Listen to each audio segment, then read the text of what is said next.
Phone tapping చట్టబద్ధత ఉంటే కేంద్ర హోంశాఖ ఈ విషయంలో ఎందుకు ఇన్వాల్వ్ అవ్వట్లేదు? అది ఈ ప్రశ్న అమిత్ షా గారిని అడగాలి. చాలా మంచి ప్రశ్న, ధన్యవాదాలు ఈ ప్రశ్న అడిగినందుకు. నిజానికి నేను చాలాసార్లు చెప్పిన, ఈరోజు కూడా చెప్తున్నా, ఈ కేసులో ప్రధాన నిందితుడిగా ఉన్న టి ప్రభాకర్ రావు గారు, ఆయనకు presidents police medal for gallantry ఇచ్చారు. ఆయన ఏ కేసులు ఇచ్చినా నేను చెప్పాను, ఎందుకంటే నా సహోద్యోగి, నేను దాని గురించి మాట్లాడను. ఇప్పుడు నేను మళ్ళీ చెప్తున్నా, ఇప్పుడున్న డీజీపీ గారు, తర్వాత లేకపోతే ఇప్పుడున్న కమిషనర్ ఆఫ్ పోలీస్ గారు, వాళ్ళు ఏ విధంగా ఉద్యోగాలు చేశారు, లేకపోతే ఏ విధంగా ఏమేం పనులు చేశారు, లేకపోతే అంటే నేను ఆ విషయాల గురించి నేను పోను. ఒక బాధ్యత టెలిఫోన్ ట్యాపింగ్ ఎందుకోసం జరుగుతుందనే విషయాల గురించి నేను పోను. కానీ నేను ఒకటే చెప్పాలనుకునేది అంటే, ఇదే ప్రభాకర్ రావు గారిని కేంద్ర హోంశాఖ మంత్రి అమిత్ షా అత్యుత్తమ ఇంటెలిజెన్స్ అధికారిగా రివార్డు ఇచ్చింది. మీరు ఆయన తీసుకొచ్చి ఏవన్గా చేసింది. ఇది ఏం న్యాయం అండి? నాకు అర్థం కాదు. ఇదే కేంద్ర హోంశాఖ మంత్రి ఆయన అత్యుత్తమ పోలీస్ అధికారి అని చెప్పి రివార్డు ఇచ్చిండు, మెడల్ ఇచ్చిండ్రు. ఆ ప్రభాకర్ రావు కేసు రికమెండ్ చేసిందే ఇప్పుడున్న డీజీపీ శ్రీధర్ రెడ్డి, అదే సజ్జనారు, వీళ్ళందరి దగ్గర పనిచేసిన ప్రభాకర్ రావును తీసుకొచ్చి ఆయనని ప్రధాన నిందితుడిగా చేర్చి కేసు ఆయనను 14 రోజులు జూబ్లీహిల్స్ పోలీస్ స్టేషన్లో కస్టడీలో పెట్టి హింసను పెట్టింది. క్యాన్సర్ సర్వైవల్ అని.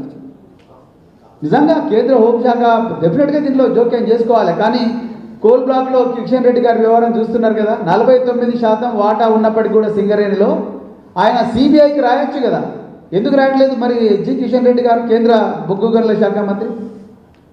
తప్పకుండా బీజేపీ కాంగ్రెస్ రెండు కలిపే ఈ నాటకం ఆడుతున్నాయని చాలా క్లియర్గా అర్థమైంది. అందుకొరకు కేంద్ర హోంశాఖ నిజంగా వాళ్ళకి నిజంగా రాష్ట్ర ప్రజల భద్రత మీద, దేశ భద్రత మీద ఏ మాత్రం అవగాహన ఉన్నా వాళ్ళు తప్పకుండా ఈ రాష్ట్రాన్ని మీరు ఆపండి ఈ ఇన్వెస్టిగేషన్ అని చెప్పాల్సింది. కానీ వాళ్ళు చెప్పడం లేదంటే వాళ్ళిద్దరు కూడా చట్టపట్టాలు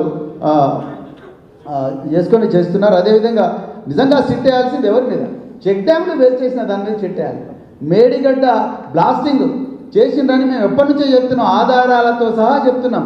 పోలీసు వాళ్ళు ఇంజనీర్ ఇచ్చిన కంప్లైంట్తోనే కేసులు పెట్టిండ్రు. చివరికి మన తనుగులలో చెక్ డ్యామ్ పెంచి ఆ ఇంజనీరే చెప్పిండు, దీన్ని ఎవరో అగంతకులు పెంచేసిండంటే దాని మీద సిట్ వేయకుండా, నిజానికి డ్యామ్లు పెంచేయడం అనేది యుద్ధ నేరం. ఆ డ్యామ్లు పెంచేసిన విషయాల మీద సిట్ వేయకుండా, కోల్ బ్లాక్ మీద సిట్ వేయకుండా, రోహన్ రెడ్డి తుపాకీతో గెస్ట్ హౌస్లో బెదిరించిన వ్యవహారం మీద సిట్ వేయకుండా,